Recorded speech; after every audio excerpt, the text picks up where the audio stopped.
aproveitaram para perguntar onde é que entra o dilúvio nessa história, pro Pirula. Qual dilúvio? Porque essa que é a questão. É o de Noé. A gente teve, O que inundações. Inundações, a gente tem evidência de trocentas inundações. Mas mundiais, assim, nível... Mundial não tem como, cara. Não tem, né? Porque não tem como. Se um lugar enche, outro lugar... Para começar que não tem água suficiente para isso. Segundo que... Deixa claro pro pessoal que a água é a mesma de sempre, mais ou menos, não é? Que a gente tem. Ela se forma também, né? São duas moléculas de hidrogênio e uma de oxigênio, acaba se formando, mas o problema é o seguinte: a montanha mais alta hoje é o Everest, tem 8 quilômetros de altura. Você precisa para cobrir toda a terra seca, você precisa de 8 quilômetros de água. Caralho, Não dá pra derreter e cobrir tudo, né? Cara. Não. E aí você fala assim, qual é o impacto na crosta terrestre de 8 quilômetros de água? Pergunta para qualquer mergulhador, como é que é mergulhar 8 mil metros de profundidade? Primeiro que você não vai. É submarino. E o impacto disso é assim... astronômico. Não ia sobrar nada. Nada é nada. Tipo, é tão fora de lógica você acreditar numa literalidade dessa que assim, é você ignorar toda e qualquer regra que existe hoje para tudo. Não existe água suficiente. Se existisse 8 km de altura de profundidade, você ia ter, sei lá,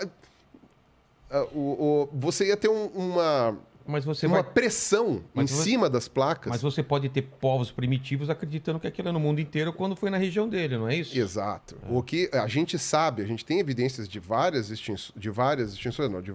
inundações em vários lugares, de maior ou menor porte. Esse de Noé, ou possivelmente de Noé, teria que ter acontecido naquela região ali do Tigre-Eufrates, lá no Crescente Fértil.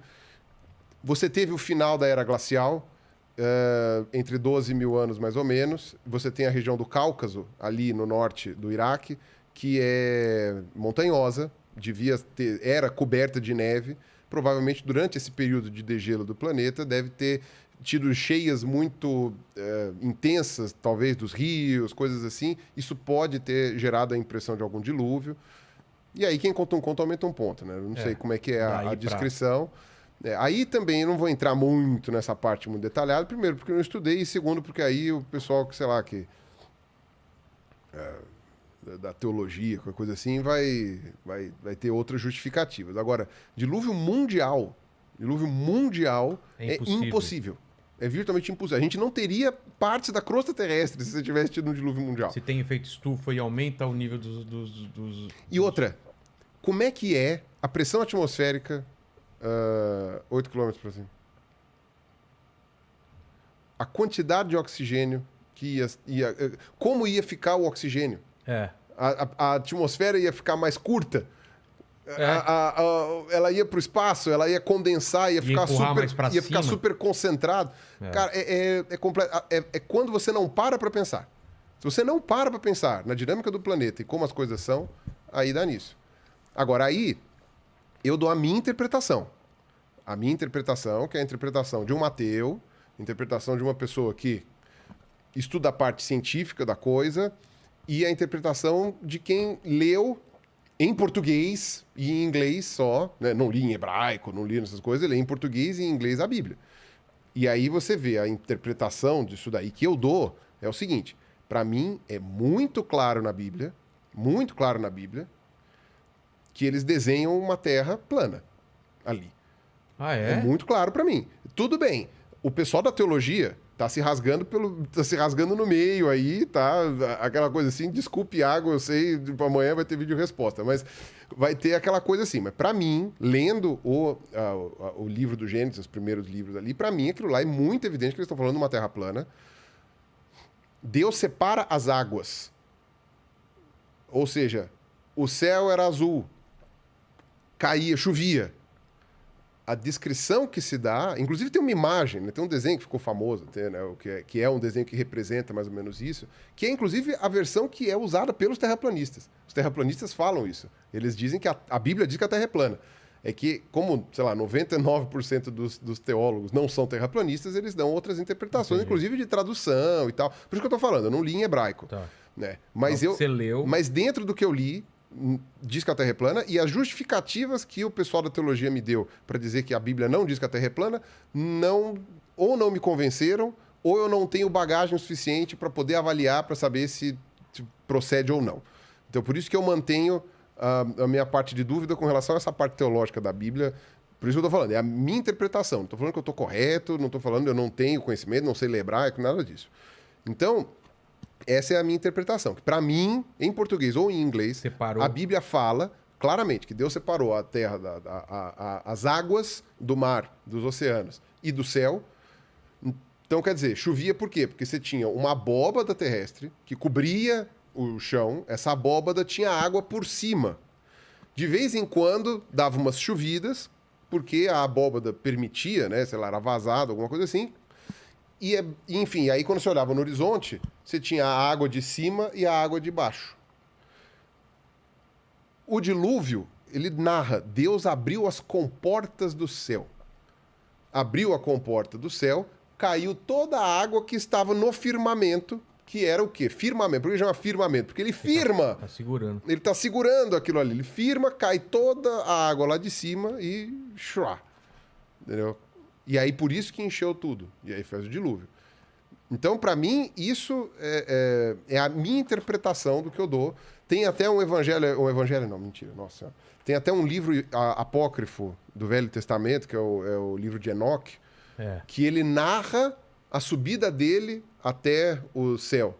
E ele abre uma comportinha no firmamento para passar para o outro lado. Né? Então, tem tudo isso daí. E aí depois Deus deixou vazar a água lá para esvaziar o dilúvio, uma coisa assim, entendeu? Então essa é a minha interpretação. Para mim fica nítido isso, que é uma interpretação de um mundo restrito, que era a realidade de quem estava lá. Se você deitar no chão e olhar para cima num ambiente aberto, parece que a Terra tem uma abóbada em cima mesmo, por causa da questão da luz, né? A forma como a gente enxerga a luz e os gases na atmosfera. Porque quanto a montanha mais longe, ela fica mais azulada e ela... E dá uma impressão de abóbada, assim. Você tem uma impressão nítida. Por que não é uma abóbada? Porque a mesma impressão que você tem aqui no Brasil, se você for pra Austrália, a também. mesma, Eu tô sempre no centro da abóbada, né? Porra, que abóbada é Não essa? tô na borda onde ela... Você nunca tá na borda da abóbada pra ver a coisa. Então tá sempre lá. Pra ter né? uma ideia, como lá no filme com o Jim Carrey lá, como chama? O mundo de Show de Truman. O Show de Truman, Isso, exatamente. Que era uma abóbada. Então, quando ele vai chegando lá no mar, na borda, ele vê realmente a borda do... Exato. Se por um acaso você tivesse, que nem a Terra plana, os terraplanistas falam, né? Que o centro da Terra é o centro da... Não, o centro da Terra, o centro da pizza é o Polo Norte. No Polo Norte você deveria ver o meio da abóbada. A parte mais alta. E depois você ia ter a sensação de que ia ser inclinado para um lado, né? E, enfim, isso não existe. Então, mas dá para entender por que uma interpretação inicial seja uma interpretação terraplanista. Entendi. Né? E que depois, né? Mas isso daí já, desde aquela época, o pessoal os gregos já diziam, já fizeram a interpretação de que a Terra não era plana. Mas, para mim, esse conto, né? No caso, essa história de criação, né? Esse mito de criação, que todos os povos têm um, né? Do caso do judaísmo, me pareceu claro que é um mito de criação terraplanista. Não, e todos esses mitos têm, em algum ponto, alguma inundação, né? As histórias meio... Todos não, mas a maioria, muitos né? têm. Muitos têm. Não dá para dizer maioria porque são milhares. São milhares, né? Mas não é uma ou duas ou três. Cada tribo numa ilha do Pacífico tem uma. Cada lugar tem um. Então, são muitos, né? Por exemplo, o ser humano surgiu na África. E a África é um ambiente, é um continente que a gente tem menos evidência de inundações recentes, de dilúvios recentes, de áreas alagadas recentes. Tem menos evidência disso. Quais são os mitos de criação dos africanos, das centenas de etnias africanas? Cada um deve ter um mito diferente. E tem dilúvio na deles? Então. Porque essa que é a questão. Você tem um dilúvio perto de uma área montanhosa, que tem geleiras, que tem coisa assim, não é tão difícil. Numa região tropical que você tem muita chuva e você tem um desnível muito grande, não é difícil você ter um dilúvio, sei lá, uma enchente muito grande, uma coisa assim, não é tão complicado. Tem áreas que alagam naturalmente de tempos em tempos. Na região do Nilo, sim, né? Que é a África lá pra cima. Exato. Lá pro Então, norte. você pode ter várias interpretações aí de como que é. Os aborígenes da Austrália, eles têm ideias de dilúvio? Exatamente, Esses povos antigos, a gente estava falando dos povos da Ilha Sentinela lá, eles estão há tanto tempo em alguns lugares que eles viram o mar subir, separar a ilha. Então, tipo, por exemplo, a Papua Nova Guiné e a Austrália eram uma coisa só. O oceano que separa essas duas ilhas, ele é baixo, tecnicamente, perto dos outros. Então, durante a era glacial, aquela região formava uma ponte emersa de Era terra maior. seca que você podia atravessar. Depois subiu e sumiu. A Inglaterra era grudada na França. O Canal da Mancha era seco, era emerso. Depois que derreteu os gelos, né, a capa de gelo do continente lá do norte, subiu e aí separou. Hoje a Inglaterra é uma ilha. Mas os povos que estão há tanto tempo nesse lugar podem ter gerado ali uma ideia de dilúvio quando você tem ali. Já sugeriram, essa ideia não foi para frente, mas já sugeriram que quando abriu o Mar Negro, quando formou-se o Mar Negro, isso teria originado a ideia do dilúvio. Ah, tá. Porque o que acontece? Tem o Estreito de Bósforo, ali onde fica Istambul, que é muito pequenininho. E alguém tinha sugerido... É sério, gente, eu li isso há tanto tempo e eu não lembro detalhe nenhum, mas alguém tinha sugerido que aquele Estreito de Bósforo ele tinha aberto há uns 10 mil anos, mais ou menos. Então, aquela região do Mar Negro era uma grande depressão, mas ela não era um oceano, ela não era preenchida por água. Devia ter água só em alguns pontos. E aí, quando rompeu o Estreito de Bósforo, foi tipo... né? Poderia ser ali a ideia do dilúvio? Não sei. Mas, com certeza, se houve algum dilúvio, ele foi local. Entendi. Isso é a única certeza que dá para dar. Né? Certeza dentro do que a ciência pode nos dar de certeza. Né? Que é o que o pessoal acha que é uma falha da ciência, quando, na verdade, para mim, é uma vantagem da ciência. E ela não ter todas as respostas? Dela não ter certezas. Ah, tá. Certezas são complicadas. E é por isso que... E o pior é que o nosso cérebro, ele é adaptado para detestar dúvidas.